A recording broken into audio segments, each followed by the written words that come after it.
And welcome, welcome, welcome. This is Peter Winick. I'm the founder and CEO of Thought Leadership Leverage. And you're joining us on our podcast today, which is Leveraging Thought Leadership.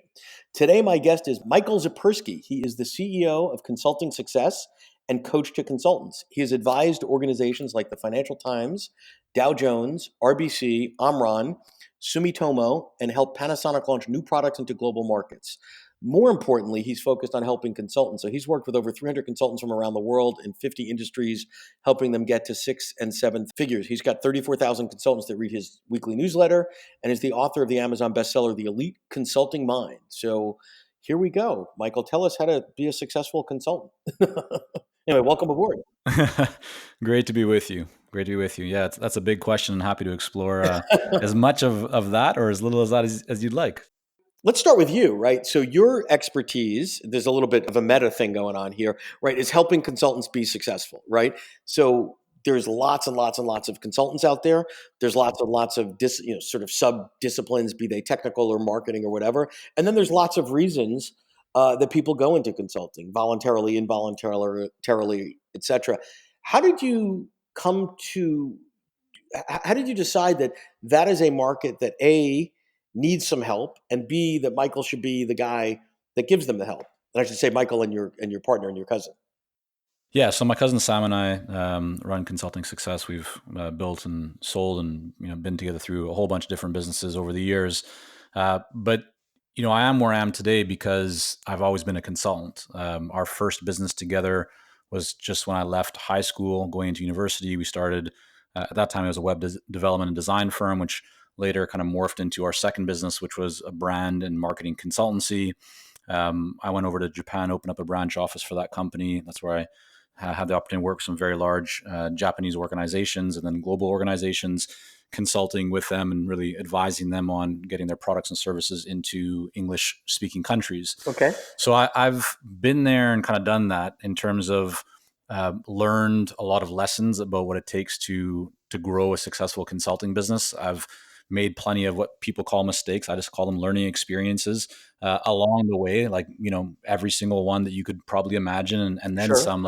So Consulting Success was born really out of a place where Sam and I had run multiple businesses together, and we kind of went off on our own, each doing separate kind of businesses and careers for a little bit. But we were at a family barbecue one summer, and it had been a little while since we'd done a business together. And we said, "Hey, like it'd be really fun to do something together again, but this time let's do something online." So this was around the time where it was still new for a lot of people. Like, it wasn't discussed about this idea of running a business online and being able to really travel and live where you want. And for both of us, we've spent time living in different countries. And so we wanted to build a business that would essentially allow us to be location independent. Okay. And the first part of that came through, okay, well, let's put up a website where we'll share our experiences of building consulting companies. Okay. And so I wrote a lot of articles, I put out content, and there was no monetization plan behind it, Peter. It wasn't like, hey, let's put ads up and let's start charging people for this. It was just, let's share what was working for us and what wasn't Okay. working for us. And that built a community, and that community then wanted more and deeper strategies and tactics and ideas. And so that led to us developing a course for consultants. It led then to us creating a coaching program, trainings, talks, and more courses. And that's been now over a decade of consulting success. But the whole journey in consulting started about 19 plus years ago. Got it. So one of the many things I like about your model is you have a very, very clear target market, right? You know who you serve and who you don't. And because you've been there, you have an understanding of their pain points, right? Correct. So you're not selling some get rich quick nonsense. You've been there, done that guy. You speak from experience, and then you're able to sort of exponentially share the success because now you've got hundreds of clients that have employed the methodology in their own ways and gotten their level of success. So we know it works. So talk to us now from the perspective of thought leadership, how you make decisions on what to create and what to deploy and all that, from books to, maybe start from sort of the marketing end of the continuum all the way to the stuff that you're monetizing. Well, yeah, I think that's a great question.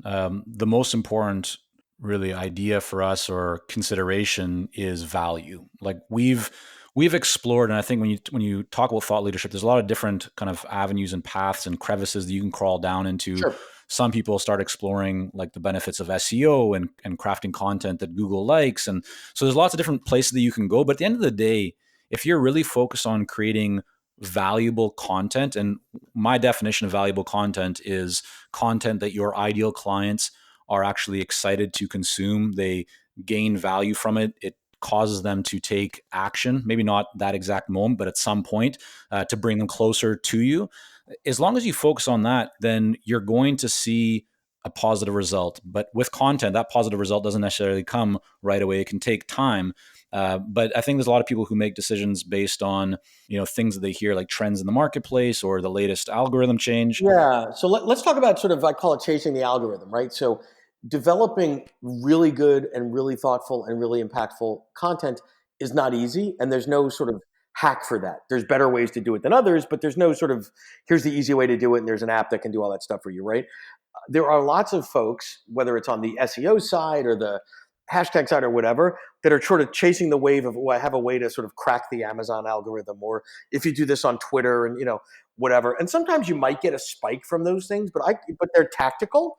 Yeah, And short term, exactly. yeah, and if they're only used as a hook to get people to, crappy or mediocre content, what's the point? And I totally agree with you that at the end of the day, solid, thoughtful content designed with a specific end user in mind beats everything. Not all the time, every day. The other thing you said, and I would like for you to go a little bit deeper on it, is on the one hand, as a business owner, we want to measure our ROI, right? If I'm spending 10 hours a month doing X, I want to see what the return is on X after doing it for some time.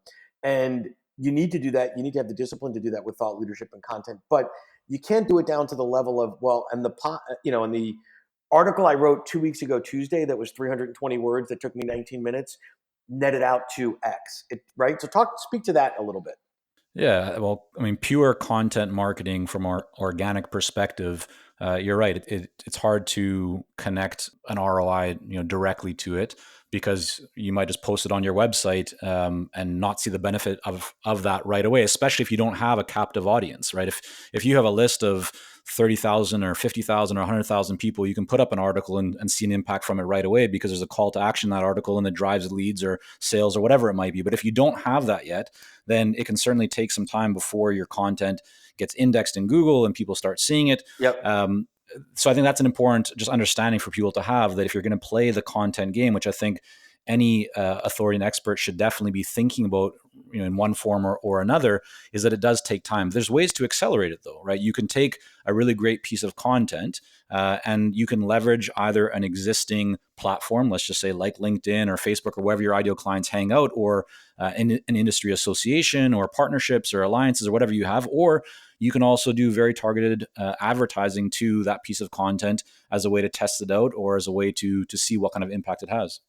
Perfect. What I would add to that from my experience and from some of my other clients' experience is there also comes a point where there's a bit of a flywheel effect where dividends are being paid. Where, I know, for example, last year I wound up with, I think, 3 or 4 net new clients that came in, and basically their initial email was, I've been following you for quite some time, or I've been reading your stuff or watching your YouTube or whatever for a couple of years. But now is when I chose to reach out because X. There's something going on in their world that I would have no way of knowing as a marketing person. But they know what you do and how you do it and all those sort of things. And the timing is always up to them, right? So we can't force timing. But when they come in, those clients are ready to rock and roll. They're ready to move forward. And that sales cycle is really, really, really small, really Well, short. because we're not selling socks, right? This is the big Yeah. difference that a lot of people I think don't understand, is that if you're selling to other businesses, right, you're not selling to a consumer. It's not just, oh yeah, I'm going to go pick a pair of socks or buy a tie or buy a drink. There's a thoughtful decision process that has to be Absolutely. in place, and so it can take time. And you're right. In our case, we have 35,000 plus people on our email list, and we have people reaching out to say, yeah, I've been on your email list for 3 years. And now I'm ready to invest, and it becomes a client that invests 6 figures with us and stays with us for a while. And great things, like we do a lot of fun stuff together. Yeah. We also have some people who reach out and it's like, yeah, I just heard about you yesterday, or I saw this ad, or I read this piece of content, or someone that I know shared this piece of content. And so I think at the end of the day, what's important for people to think about is how many different places can you show up where your ideal clients are. And I'm not suggesting you get really fragmented and just throw stuff at the wall and hope that something sticks.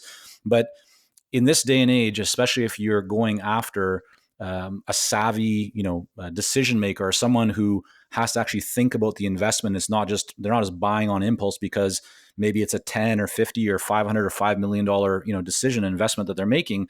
Then you want to be thinking about what can you do to provide value to this person over time, nurture that relationship, Yep. really cultivate it, because they might not be ready today. They might be ready in 6 weeks or 6 months or 6 years from now. But as long as you are staying top of mind, you're putting out valuable content and you're getting in front of them, then when they are ready, you want to be the first person that they think of. Yep. So one of the things you said there, I thought was there were several things you said there I agree with, but one of the things that I thought was really wise was oftentimes people get into this thought leadership deployment mode and it's a fire hose. Okay, so I'm going to just buckle down and I'm going to create a bunch of stuff and I'm going to get it out there. And what you said was really important. Put it out where they are, right? So for example, and I don't know your business all that well, but I would imagine LinkedIn is a better place for you than Instagram. So it's okay to not participate in every, form of social media if that's not where your clients or prospects are. Like you don't have to be everywhere. You have to be everywhere where your clients might be. So can you talk about how you determine that? Because I think a lot of people get confused there. For sure. So, it's really like as simple as that. That the simple part is go where your clients are. The hard part of that is that a lot of people don't lay the foundation or the groundwork to understand who their ideal clients really are, Yep. and so they end up just putting stuff out, not really knowing where it should go or where to be consistent with it. So you want to get really clear on who your ideal client actually is. And I'm not talking about just saying, yeah, we work with like people in manufacturing. You got to go way deeper than that. So so give us an example, because I think oftentimes people say one of two things. Oh, my work, everybody could benefit Sure. from that. That's the first ugh. No, they can't, because you can't afford to reach everybody. Or then they'll say, no, I have a target market. It's leaders. Like, okay, great. There's only, like 47 million quote leaders in the workforce in North America. So what's the right level of specificity where yes, that is targeted enough where I'm not wasting resources trying to attract folks that can't buy, or targeted too low? Okay. So this will change depending on kind of where someone is in the maturity cycle Yeah. of their marketing. If someone's, got a really robust pipeline, they're going to have more leeway or more kind of space to adjust things and maybe go a little bit broader. But for someone who's newer to the marketing aspect, the more specific you are, the better. So you might be targeting, let's say, a C-level executive, or call it a CFO or COO or CEO at a manufacturing company that has between 50 and 500 employees in the Midwest that focuses on safety related products. Okay. Now, the reason why this is important is because in my observation, from what we've seen with many clients, that the most compelling and impactful content that actually generates results is the most specific. If you're trying to reach, let's say, the CEO or CFO of one of the companies I just mentioned, being able to put together a piece of content, whether it's a video or an article or case study, whatever it might be, but that speaks directly to them and what their pain points are or desires are, is going to cut through the noise and the clutter a lot more than just writing about like leadership for manufacturing companies, because you're competing with a lot more people, and your message isn't going to resonate with those people as well as it can if it's being specific. Sure. So that's a really important thought process to go through. So I want to talk about the balancing act of that, right? Because when you go super specific, it's great because the resonance on the receiving end to the right person is really, really high. They're going to read that or watch that video and go, wow, Michael made this just for me. This is exactly my world, or he gets it, or whatever the case may be. If you only sort of focus on micro customized stuff, that could be super duper time consuming. So, one of my ways that we work with our clients is say, listen, what is your core stuff? What's your message? What is the tenets of who you are and what you're about and what your content's about? Great. That's not going to change. That's your 10 commandments or whatever. But how do you put a wrapper or a veneer or add, 5, 10, 15% to that so that the resonance to me, whoever your target market is off the charts? right? It's the same thing that you said of going from sort of leadership in manufacturing, want, versus leadership in manufacturing in the Midwest to a second tier automotive supplier. Like that's got higher resonance, right? So can you talk about how you could balance the customization with the efficiency of the content? Well, I would say that the balance again comes from where you're at right now. I mean, for most of our clients, they don't need to land 100 new clients at one time or even in 1 year. You can have a pretty thriving, successful, profitable business with not that many new clients. So I think if someone has like 60 ideal clients that they're really targeting and they're going after those people and they build a good kind of pipeline and a good follow-up sequence and they're Yep. very focused on delivering value, they can make a lot of good things happen for them. What's also important is that there's no one like best approach, right? For some people, getting very, very focused and targeted with like a very specific market segment is going to be the best way for them to make things happen, based on their model. For other people who might have a different model, maybe they're a more productized offering, they might allow themselves just more like room, more flexibility to say, yeah, I'm not going to just target people in the Midwest, even though that's maybe where I'm going to start. I'm going to target like all entrepreneurs or all manufacturing companies as long as they have these criteria in place. And that's all they need to kind of go off to the races. But one thing that I just want to add, Peter, I think that's really important is we've talked a lot about content. Content is key, but the other side of this is promotion. Like you can have great content, but if no one sees it, then, and this is a big area, I think a lot of people spend time developing their content, trying to get it just right, but then they don't have a good plan of actually how to promote it. And they're putting so many of their eggs in this great piece of content that they're spending a lot of time developing. And then when they share it with the world, nothing really happens because they haven't had a good promotional plan behind it. Right. No, I think you're 100% right. I mean, one of the things I see people do exactly that, they have a high bar, they put out quality content, they're smart. It takes them, they're not just cranking out nonsense over a restaurant they went to. It's thoughtful, it's good stuff. And then I say to them, okay, well, how are we getting that to the right people? They say, well, we have it on our blog. Right. And I'm like, okay, so the same, 500 people a month that go to your website are going to see it over and over again. The universe of people that don't know who the heck you are is exponentially greater than the universe that does. And I think that's just a strategic / tactical place where people go, oh, yeah, I don't know how to do that. I know how to create good stuff, but how do I get it out in the right format to the right people at the right cadence to get the business results I'm looking for? Yeah, definitely. Both sides are important. Got it. So, last sort of area I want to touch on with you is if we think about your space, which is helping support consultants to grow their business, right? Many consultants, like many other industry, are being commoditized today, right? So if I have a need for a marketing consultant, I can go, on one end of the spectrum is probably Fiverr or some sort of low end solution where I'm competing with Romania or whatever, which is going to be a price problem. And then the other end, I can go to sort of the best agency in town that's going to have a 7-figure solution. Right. I think that if deployed well, content serves as a way to suppress the competition and decommoditize you, right? So unless you want to play in the Fiverr game, which I don't think anybody on this, listening here does, you want to command a premium price in the market. You want to be paid well for the value that you deliver. Talk about sort of the power of using content as a way to decommoditize and separate yourself from the pack in your space that's competitive. Well, Whatever I that think is. I think if we look at any industry segment or market, typically the vast majority, probably 90% plus of the authorities and recognized experts in that market are putting out content. Like that's how you know that they are an authority and expert. There's very few. There are some, but there's very few people who are considered to be experts who don't put out content in one form or another, whether it's a book or a blog, articles or videos or podcasts. Experts and authorities put out content. That's like one of the characteristics of being an expert and authority is that you share your ideas, you share your opinions, you provide value to others, and by doing that, that's what raises you up above everyone else. And it's an easy way to differentiate yourself because you're right. You can have someone that can maybe do something similar to someone else, but if one person is talking more about it or going, into more detail and sharing that with others, they instantly become kind of the perceived authority. Great.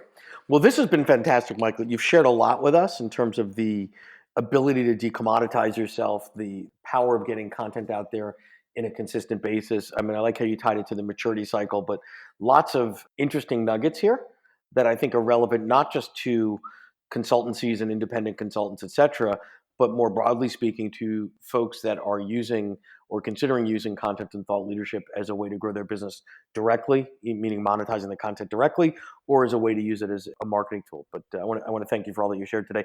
As we close, any tip or two of definitely do this and definitely don't do that? Anything that you'd sort of throw out there as the world according to Michael? Well, when it comes to content, I think the most important kind of application is making sure that the content hits on the pain points or desires that your Yep. ideal clients have. I see far too many people or just too much content that is too general. So it's not specific enough. It doesn't really hit the pain point. It's more about the author or the creator than it is about the reader or the visitor or the viewer.